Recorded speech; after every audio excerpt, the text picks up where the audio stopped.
everybody, welcome to the channel. Andrew Galler is with us this week, and our topic for the week is bridging loans. Always something to look at if you're crossing between houses. Hi Andrew, good to see you, buddy. Good to see you too, Stu. How you doing? Good.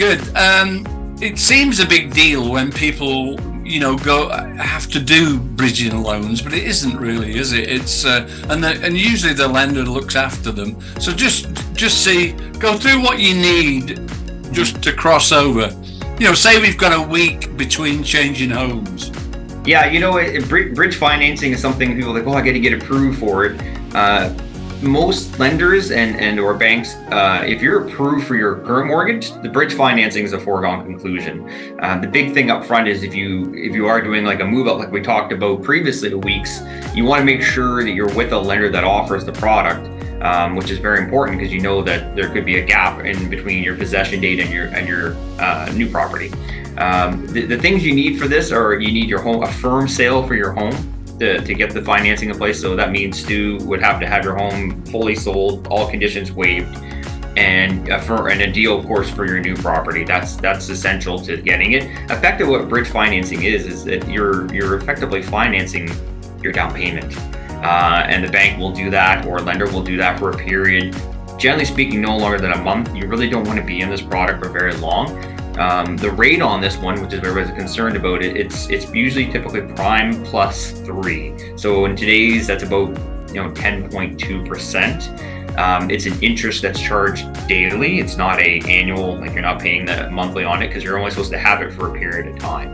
On an average $400,000 or $500,000 mortgage, if you needed say 50, 60 to 100,000, you're talking like a daily amount of like $80 and $90 a day, and you can, if you got it for a week, it really, I often encourage people that they get really afraid, it's gonna be really expensive, and I'm like, for a run of like 4 or 5 days or even a week, you're talking at most, I think the most I saw recently was I think it was $800.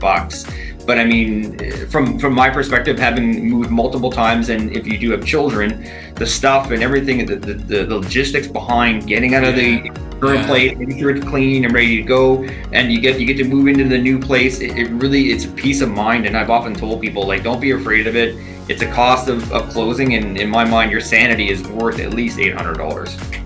Yeah, because occasionally people will say, well, we'll just move on the same day. And then I go, yeah, but something goes wrong. That's a recipe for disaster, really, isn't it? Yeah, 100%. And from a lending perspective, it's doable. And I've had people do it, and there's been no problems. But if there's any delay in the funding for whatever reason, or between the two lawyers, the courier didn't get the draft over there quick enough, and all of a sudden the keys aren't released, and you got movers standing there, that's never a pleasant experience. Or a locksmith, or you're ready to move in and you got a tight timeline, it can be difficult. So having bridge financing, it really isn't a terrible cost, and for what you're paying for, I kind of look at it like it's for your sanity's sake. Yeah, I had one where the lawyer went for lunch, and instead of keys getting released at 12, he came back at 2. yeah, exactly. Meanwhile, your client's standing there like, what do we do? Oh, well, we got to wait. And you can't move, right?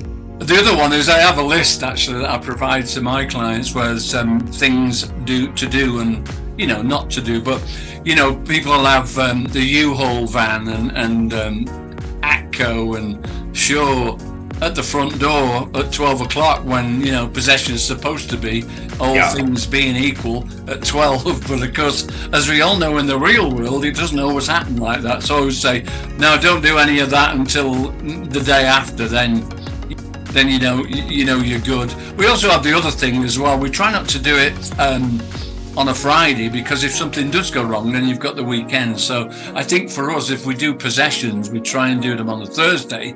Then if there is a hiccup, and sometimes there isn't, most times it goes perfect. But you've always got to think of worst case scenario and then have a plan worked out. So good, buddy. That's it. It isn't the end of the world. It isn't really expensive to get bridging finance. I know I did on my mortgage, and it just, as you just said, gives you peace of mind. Absolutely. And that's what we're here for. Absolutely, yeah, exactly. Okay, well, that's our look at bridging finance. Andrew, I'll talk to you next week. Bye now. Thank you for watching our video. We hope you enjoyed it. Please subscribe to be notified of new ones.